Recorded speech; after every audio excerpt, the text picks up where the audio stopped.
अस्सलाम वालेकुम बच्चों। आज हम फर्स्ट ईयर इकोनॉमिक्स का अगला लेक्चर स्टार्ट करेंगे। बच्चों आज 17 जून सन 2020 है और इससे पहले हमने काश्त वसी और काश्त अमीक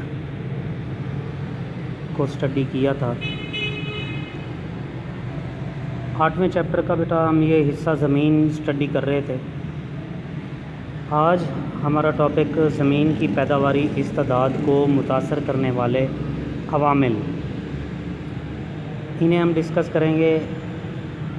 अगर इस तरह से पूछ लें ज़मीन की मुख्तम इस्तेदाद को मुतासर करने वाले अनासर कौन से हैं, तब भी यही होगा। तो बच्चों इसमें हम सबसे पहले मैंने आप लोगों को ज़मीन की जो डेफिनेशन करवाई थी आप उसे स्टडी करेंगे और उसे पहले लिखेंगे, ज़मीन की तारीफ़ को और ज़मीन में कौन सी चीज़ें शामिल होती हैं वो लिखेंगे, यानी ज़मीन की तारीफ़ लिख लेंगे। फिर बच्चों ज़मीन की पैदावारी इस्तेदाद या ज़मीन की इस्तेदाद कार हेडिंग देंगे। ये आपको पेज पर नज़र आ रहा होगा, पहली लाइन के अंदर है। टॉपिक का नाम ज़मीन की पैदावारी इस्तेदाद को मुतासर करने वाले अवामिल, और नीचे फ़र्स्ट लाइन के अंदर ज़मीन की इस्तेदाद कार या पैदावारी इस्तेदाद से मुराद उसकी क़ुव्वत पैदावारी है। तो बच्चों ज़मीन की इस्तेदाद कार आप हेडिंग बनाएंगे और उसकी डेफिनेशन यहीं से स्टार्ट करेंगे कि ज़मीन की इस्तेदाद कार या पैदावारी इस्तेदाद या मुख्तम इस्तेदाद से मुराद ज़मीन की क़ुव्वत पैदावारी है, यानी ज़मीन का कोई टुकड़ा कितनी पैदावार देता है। तो किसी कता ज़मीन से कम पैदावार होती है या ज़्यादा।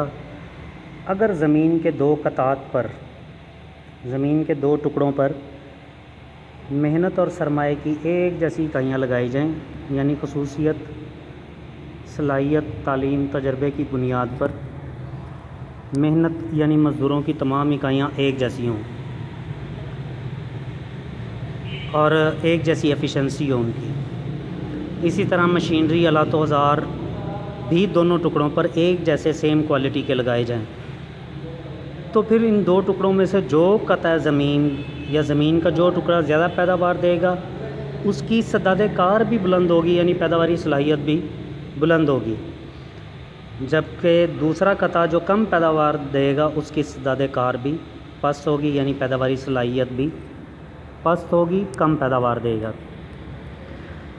इसके बाद बच्चों आपने जो ऊपर हेडिंग दी हुई है मेन, ज़मीन की पैदावारी इस्तेदाद को मुतासर करने वाले अवामिल, यहाँ तक ये 2.5 लाइनें करने के बाद फिर आप लोगों ने ये हेडिंग अब लिखनी है कि ज़मीन की पैदावारी इस्तेदाद को मुतासर करने वाले अवामिल या अनासर, और 2.5 लाइन से आगे, तीसरी लाइन के मिड से आगे फिर स्टार्ट कर देंगे किसी कता ज़मीन की पैदावारी इस्तेदाद का इन्हिसार दर्ज़ेल अनासर पर होता है। सबसे पहले कुदरती अनासर हैं। तो बच्चों ये जितनी भी हेडिंग्स हैं दोनों पेजेस पे नज़र आ रही होंगी। पहले पर है कुदरती अनासर और फिर नीचे उसकी सब हेडिंग्स हैं। फिर नंबर 2 इंसानी अनासर, तीसरे नंबर पर खाद और बीज, फिर चौथे नंबर पर ज़मीन पर इस्तेमाल शुदा सरमाया, 5वें नंबर पर इसी तरह से नंबर 9 सेमोथोर। तो ये 9 हेडिंग्स अगर पहले 1 बाई 1 हर लाइन में लिख लेंगे और उसके बाद पहली हेडिंग कुदरती अनासर, इसी तरह जैसे ये दी हुई है बुक के अंदर, ऐसे हेडिंग बनाकर आगे उसे हम डिफ़ाइन करते हैं कि ये कुदरती अनासर कौन से होते हैं। तो बच्चों हम कुदरती अनासर को पहली हेडिंग को डिस्कस करते हैं। ज़मीन की क़ुव्वत पैदावारी या इस्तेदाद कार का काफ़ी हद तक इन्हिसार कुदरती अनासर पर होता है।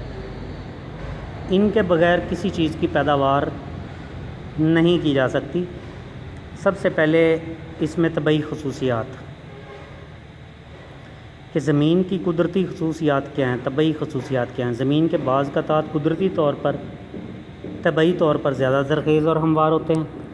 जो ज़्यादा ज़रख़ेज़ और हमवार होंगे उनकी पैदावार और इस्तेदाद कार भी ज़्यादा होगी, यानी वो ज़्यादा पैदावार देंगे। जबकि बाज़ इलाके बंजर होते हैं, पथरीले होते हैं, दलदली होते हैं, रेतली ज़मीन वाले होते हैं, इनकी ज़रख़ेज़ी कम होती है, जिसकी वजह से इनकी पैदावार भी कम होती है, यानी इस्तेदाद कार भी पस्त रहती है। पाकिस्तान में सूबा पंजाब और सिंध की ज़मीनें दीगर दो सूबों खैबर पख्तूनख्वा और बलूचिस्तान की ज़मीनों के मुकाबले में तबी ख़ुसूसियात की बुनियाद पर ज़्यादा ज़रख़ेज़ हैं। यानी कि खैबर पख्तूनख्वा और बलूचिस्तान की ज़मीनें कम ज़रख़ेज़ हैं बनिस्बत सूबा पंजाब की ज़मीन और सिंध की ज़मीनों के। इसलिए सूबा पंजाब और सिंध की ज़मीनें ज़्यादा पैदावार देती हैं और सूबा बलूचिस्तान और खैबर पख्तूनख्वा की ज़मीनें कम पैदावार देती हैं। अब बच्चों, दूसरी हेडिंग हम इसकी कुदरती अनासर में दूसरा आंसर है बारिश। इसको हम स्टडी करते हैं कि बारिश पैदावार पर किस तरह असरअंदाज होती है। बारिश भी एक कुदरती अतिया है, इस पर इंसान की मेहनत असरअंदाज नहीं होती। यानी इंसान अपनी मर्ज़ी से बारिश नहीं ला सकता, ना उसे रोक सकता है। जिन इलाक़ों में मसनूई आबपाशी मुमकिन नहीं होती, यानी कुओं के ज़रिए, कारेज़ों के ज़रिए या नहरों, डैमों के ज़रिए आबपाशी मुमकिन नहीं होती, वहाँ पर ज़रई शोबे का कुल्ली तौर पर इन्हिसार, फसलों की पैदावार का कुल्ली तौर पर इन्हिसार बारिश पर होता है। जब बारिश फसलों की ज़रूरत के मुताबिक हो जाती है तो फिर तो पैदावार बढ़ जाती है, और अगर कम हो जाए या ना हो तो पैदावार बुरी तरह मुतासर होती है और कम पैदावार रहती है। लिहाजा ज़मीन की क़ुव्वत पैदावारी या इस्तेदाद कार का काफ़ी हद तक इन्हिसार बारिश पर होता है। पाकिस्तान में शुमाली इलाकों में बारिश जनूबी इलाकों के मुकाबले में ज़्यादा होती है। बच्चों, तीसरी हेडिंग को हम डिस्कस करेंगे, स्टडी करेंगे, आबो हवा। दुनिया के बाज़ इलाकों की आबो हवा गर्म होती है और बाज़ की सर्द होती है,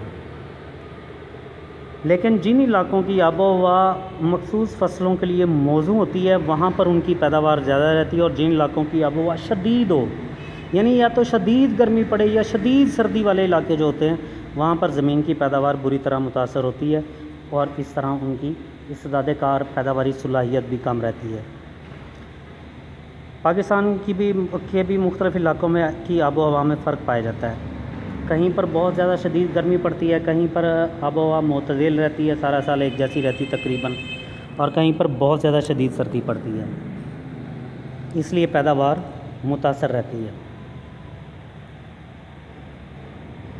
ज़मीन की साख्त, चौथी हेडिंग सब हेडिंग है ज़मीन की साख्त। ये भी कुदरती अनासर में से। जो ज़मीन हमवार होगी और चिकनी मट्टी वाली साख्त वाली होगी, उस पर चावल, कपास और गन्ने की फसल मौजू होती है। जैसा कि सूबा पंजाब के अंदर सियालकोट, गुजरात, गुजरांवाला, शेखुपुरा, फैसलाबाद, लाहौर, साहिवाल के अज़ला में ज़मीनें मौजूद हैं। जबकि ऐसे इलाके जहाँ पर रेतली ज़मीन होते हैं, जैसे थल का इलाका है, तो वहाँ पर ज़मीन की साख को मद्देनज़र रख कर चने और जौ की पैदावार ज़्यादा होगी और इस तरह इस्तेदाद कार बुलंद रहेगी अगर रेतली ज़मीन पर चने और जौ की पैदावार की जाए। लेकिन बच्चों, यहाँ पर ये याद रखेंगे कि अगर चिकनी और हमवार साख्त वाली ज़मीन पर चने और जौ की पैदावार करेंगे तो कम रहेगी, क्योंकि ये रेतली ज़मीन पर ज़्यादा पैदावार देते हैं। और जबकि रेतली ज़मीन पर अगर चावल, कपास, गन्ना काश्त किया जाए तो उसकी फ़सल बहुत कम रहती है, उसकी पैदावार कम रहती है, मुतासर होती है। इसलिए जैसी ज़मीन उसकी साख्त होगी वैसी ही फ़सल उस पर काश्त की जाए तो ज़्यादा पैदावार हासिल की जा सकती है। इस तरह ज़मीन की इस्तेदाद कार बुलंद रहती है। बच्चों, दूसरा आंसर हम स्टडी करेंगे इंसानी अनासर। ज़मीन की इस्तेदाद कार का इन्हिसार भी काफ़ी हद तक इंसानी अनासर पर होता है, इंसान की मेहनत और कोशिश पर होता है। इंसान ने अपनी कोशिशों से बंजर, गैर आबाद, दलदली ज़मीनों को आबाद किया और लहलहाते खेतों में तब्दील किया, यानी उसे ज़रख़ेज़ बना दिया। अपनी सलाहियतों को इस्तेमाल में लाकर, बुरे कार लाकर ज़मीन की क़ुव्वत पैदावारी में इजाफ़ा किया है। और दूसरी तरफ इंसान ने अपनी गफलत और सुस्ती से ज़रख़ेज़ ज़मीनों को भी नाकारा बना दिया है। तो हम कह सकते हैं कि ज़मीन की पैदावारी सलाहियत या इस्तेदाद कार का इन्हिसार इंसान की मेहनत पर है और कोशिश पर है। अगर इंसान अपनी मेहनत और कोशिश जारी रखे तो वो बंजर ज़मीनों को भी आबाद कर देता है, ज़रख़ेज़ ज़मीनों में बदल देता है। और अगर सुस्ती काहिली करेगा तो फिर ज़रख़ेज़ ज़मीनों को भी बंजर और गैर आबाद कर देगा। तो बच्चों, आज का टॉपिक हम यहाँ पर ख़त्म करते हैं। 2 अनासर को हमने स्टडी किया। कल हम इस सवाल को इंशाल्लाह एंड करेंगे, ख़त्म करेंगे।